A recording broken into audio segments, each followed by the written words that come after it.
Dami din sa Campo 5 na site. Oh, kita nimo ang view. Blur lagi. Ano, unom yung nag-entrance. Tagpila ang entrance ya? 30 with 180 pesos. 30 mil. 30 mil. Abi na kung may tubig ka dala. Wala na. Ubus na? Ay, yeah. Sayang.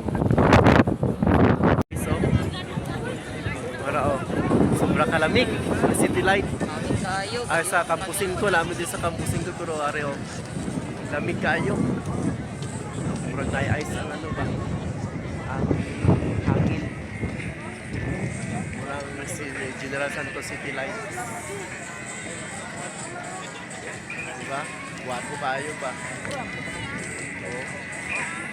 So, muna yung City Light sa General Santos City. Wapo kayo tanawon. Kita ni mo ang buong syudad sa General Santos City.